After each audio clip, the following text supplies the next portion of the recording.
Alright, quick review of my old 380 SL.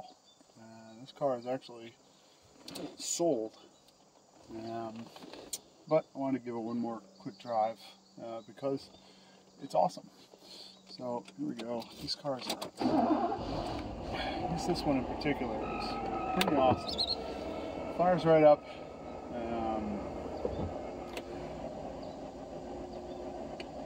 It's like the quietest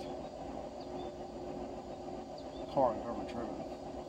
Unvaccinated NBA players have a hard time more than anything is the belts. So let's take it for a spin. Obviously I'm wearing a headset. It looks like I could do with this, but the reason for that being I don't have a fancy microphone set up, and I refuse to drive this car with the top on. Because what is the point of that? Off we go. Of course, we had one of the biggest rainstorms all year yesterday. As soon as I parked my poor car outside, let's turn this off. Speakers still work after all this time, which is pretty incredible. I replaced the head unit with like a Sony CarPlay / Android Auto head unit so I could really sort of make it my driver. But I did very little past that because the previous owner maintained it so well. So off we go. The seating position on these things from the factory is kind of comical. I actually had to take this seat and modified it. There's like a sort of mechanism in the seat that'll lift it up. But the seat for me, I'm 6'2", was I was sitting to the point where my forehead was past the top of the windshield. So I pulled out that little mechanism that lifts it, lowers it. Now the seat is sort of just sitting on the frame rail mounts, and it's perfect. I mean, this thing is so, I'm completely behind the windshield, I'm far enough from it that I feel comfortable, but close enough to it that it still feels like I'm driving a classic car, which is great. Now these things, this is the 380. I'm now cruising along an indicated 45, which from what I understand, from my looking at Waze and such, it's actually pretty damn accurate. Might even be going a little bit faster than that. And these cars are so incredibly smooth. I cannot believe how smooth this thing is. Now again, this is a really well maintained one, but it wasn't like crazy stuff. I mean, you know, the guy wasn't doing it, he didn't update the suspension or anything like that, he just maintained it. To me, it looks like the coils are the original coils and the shocks haven't been done in a while. And these things are so incredibly smooth cruising down the road. I have had a lot of roadsters, I mean a lot of cars in general, a lot of roadsters. Miata, Z3, Z4, a couple of Corvettes, I don't know if you want to call those roadsters or not. But these things are just like in a completely different class because they don't handle well. I mean, I just went around a 90-degree bend at all of about 25 miles an hour with this thing.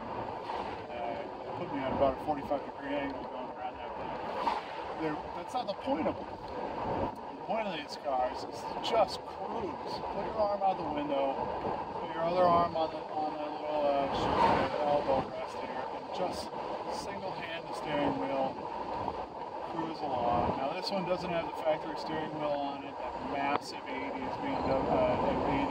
Mercedes steering wheel. It's got this aftermarket Nardi wheel on it, which oddly enough is kind of tilted this way. I don't know, I never had another 380 SL, so I'm not sure if this is just an R107 SL thing or if this R107 SL thing.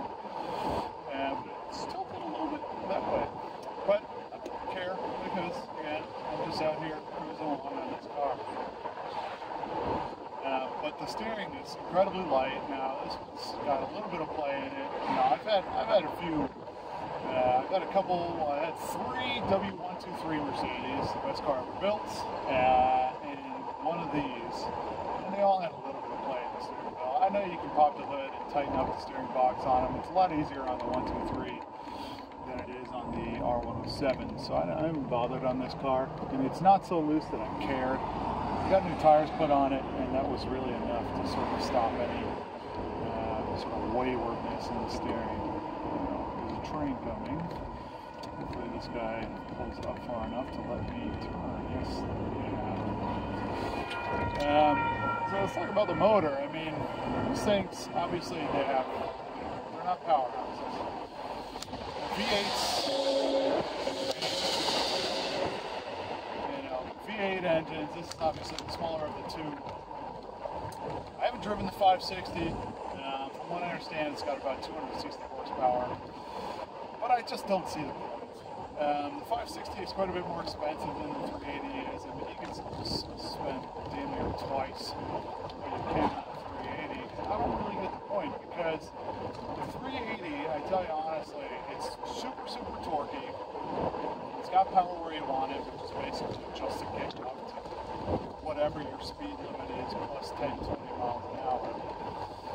As everybody tries these days, and that's really enough. If you're taking this car on the highway, it's still plenty of power. I mean, I've gotten it up to 80 just fine, cruises along just fine. This car, I would get, I'm at 150 miles since my last refill at half the tank, so it's 300 miles per tank. I mean, it's the high teens to 20s miles per gallon of the V8, which is really not too bad even by today's standards. Honestly, now obviously the power output is quite a bit less, but it's torquey, and that's really all that you need in a car like this. 220 horsepower isn't going to set anything on fire these days, especially in a car like this that corners terribly.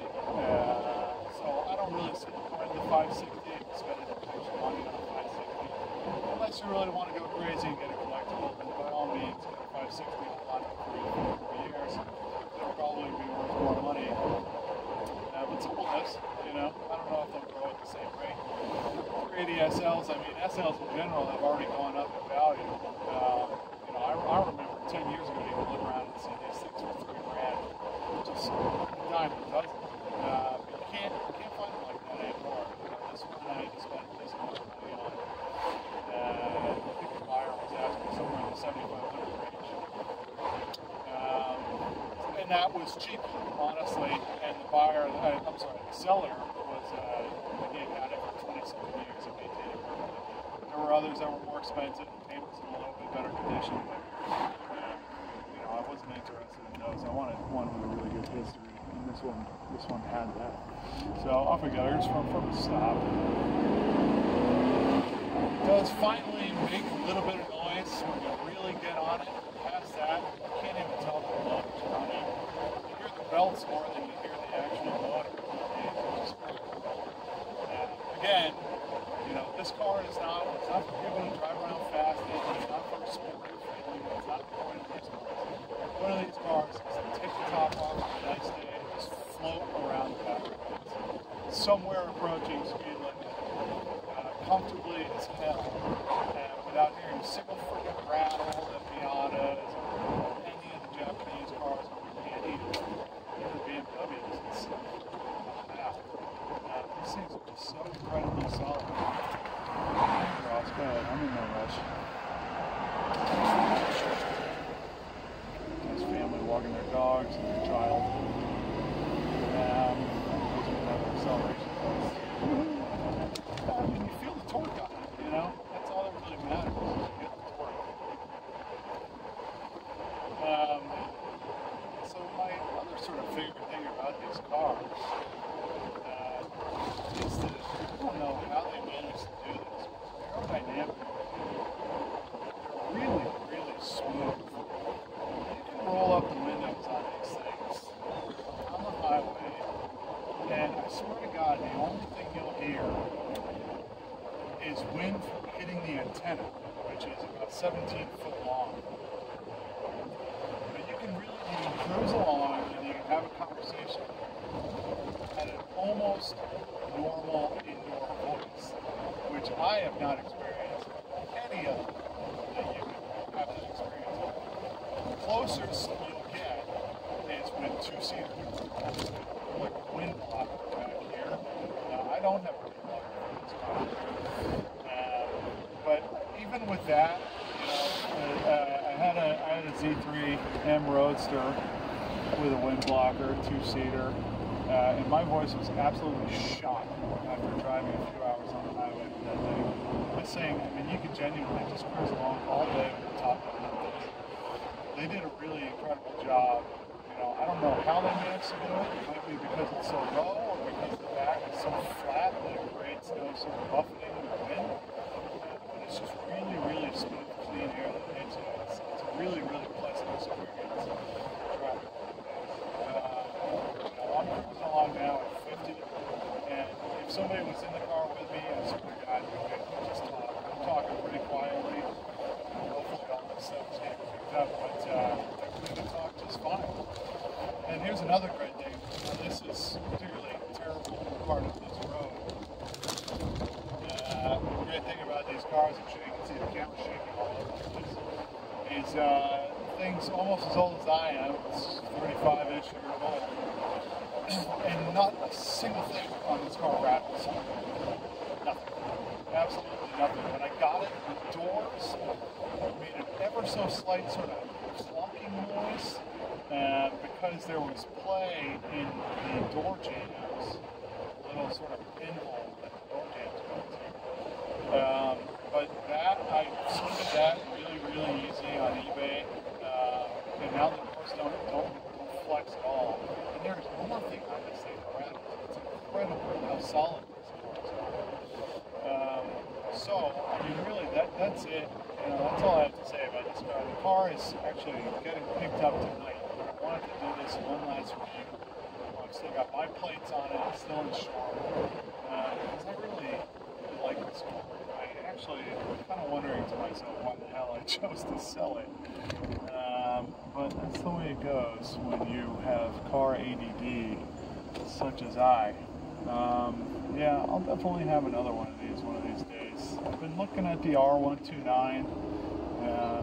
You know, they go for about the same money as the R107. And I haven't driven one of those yet. You know, I like to get cars. The good thing about these cars is that they still have something that sort of resembles a back seat. Now, obviously, you know, people with legs can really sit back there, but you know who can sit back there is dogs. So that's kind of why I like the 129. Is there's a little spot for with dogs. Actually, I mean, even a reasonably sized dog could sit back there and have a nice time. Yeah, I mean, so that's really it. I kind of just decided to make this video more for my record than anything. I'll try and remember how much I enjoy driving this car. Well, so that's it. Thank you very much, everybody.